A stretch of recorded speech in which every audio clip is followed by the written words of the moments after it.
Bakal datang nanti suatu zaman di mana pada zaman itu ada di antara kalian yang orang itu orang mukmin, bukan muslim, mukmin.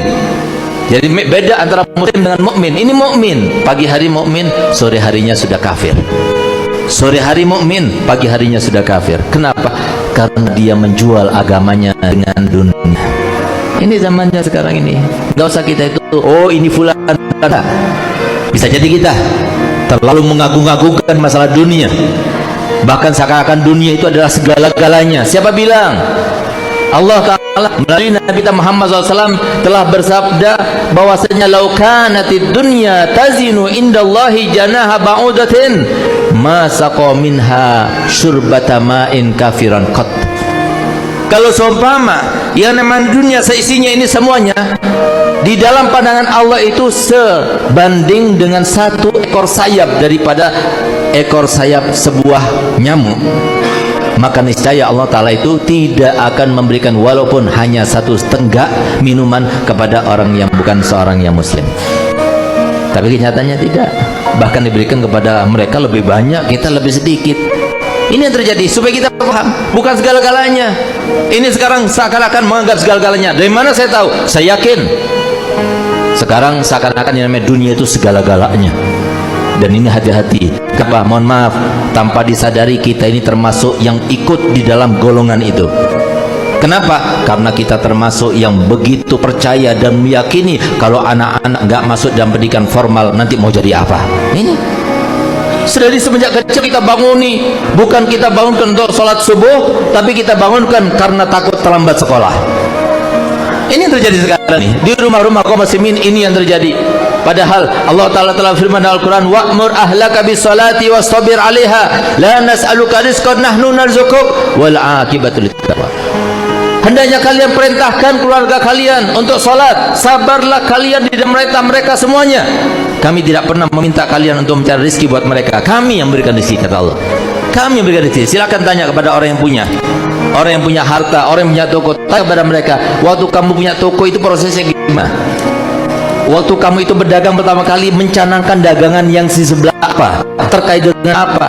Pasti kalau orang kaya-kaya itu jujur, maka kekayaan yang mereka dapatkan sekarang itu bukan dengan sesuatu yang dicanangkan sebelumnya, tapi itu semata-mata sesuai dengan firman Allah Ta'ala yang kita diperintahkan untuk membacanya selalu, la haula wala quwata illa. Nggak ada usaha, nggak ada upaya, semata-mata semuanya pemberian Allah SWT kepada kita semuanya. Jangan merasa kita sok, jangan merasa kita sombong. Semua kekayaan yang kita miliki itu adalah titipan Allah yang berikan. Kalau seumpama memang yang namanya usaha itu menentukan kekayaan seseorang, maka tentunya para kuli itu harusnya orang yang paling kaya di dunia. Kenapa? Yang paling kerja keras. Kesian itu para kuli, kesian itu tukang beca itu. Coba lihat, justru orang yang bos-bos itu pekerjaannya ringan, tapi dia yang paling banyak uangnya, yang paling pekerjaannya yang berat, justru dia yang paling miskin, yang paling nggak punya. Siapa bilang bahwasanya kekayaan itu dengan usaha dan upaya? Siapa bilang yang namanya kekayaan itu datangnya daripada orang tua? Mana ada orang tua yang pengen atau ingin anak-anaknya itu beda-beda, yang satunya kaya, satunya tidak, yang satunya sederhana? Mana ada? Semuanya ingin berharap orang tua itu anaknya semuanya kaya, semuanya sejahtera, semuanya sentosa. Tapi apa yang terjadi? Biar kita paham bahwasanya itu semuanya yang menentukan bukanlah usaha kita, bukan upaya kita, bukan warisan daripada keluarga. Bahkan mohon maaf, baru-baru ini bolehlah kita belajar daripada kejadian yang terjadi di samping kota kami, yaitu di kota Probolinggo. Di kota Probolinggo ada orang yang terkaya. Kenapa dikatakan terkaya? Karena dia itu punya sarang burungnya itu banyak, tidak kurang dari 30 rumah sarang burung. Itu setiap bulannya kalau dia itu panen nggak pernah di bawah 100 kilo, itu nggak pernah. Coba bayangkan 100 kilo kali berapa sekarang? Ada yang ahli sarang di sini?